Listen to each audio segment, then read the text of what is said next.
नमस्कार दोस्तों, इस सीरीज में बात दुलिंग सौर से उत्पन्न हुए 3 नाग भाइयों की। ये नाग पांग सरोवर से जाई के माध्यम से दुलिंग सौर पहुंचे थे। इस भूमि में एक अद्भुत घटना घटती थी। एक फॉल की भेड़ बार बार एक ही स्थान पर जाती थी और वहां वह किसी अद्भुत धातु की उपस्थिति महसूस करती। बाद में वह धातु फ्वाल को प्राप्त हुई और फ्वाल ने उस धातु से आभूषण बनाने का निश्चय किया।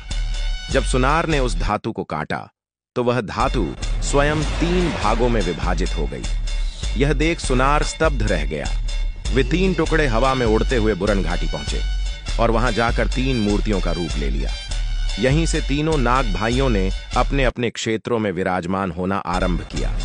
बड़े भाई दुलिंग नाग जी बुरवा गांव में विराजते हैं। तपस्वी स्वरूप, साधु वेश और उनकी शांत और सात्विक प्रवृत्ति के कारण उन्हें साध्यो पंडित कहा जाता है। जनश्रुतियों में माना जाता है कि जब देवताओं की सभा स्वर्ग में लगती है तो दुलिंग नाग जी सबसे आगे बैठते हैं।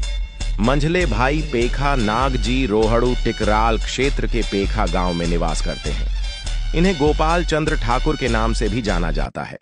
नाग साहब बहुत से महायज्ञों में मुख्य भूमिका निभाते हैं, जैसे धूड़ पिटना, फेर निकालना, शिखा पूजन करना। नाग साहब को राजा रईसी का देव माना जाता है और वे टिकराल क्षेत्र के सबसे बड़े खूंद के स्वामी हैं। और छोटे भाई पीरी नाग जी सापणी गांव में विराजते हैं।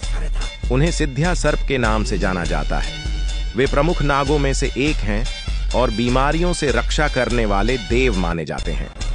पीरी नाग जी को अनेकों सिद्धियां प्राप्त हैं। इतिहास गवाह है, आज तक ये तीनों भाई कभी बुरवा गांव में एक साथ नहीं मिले।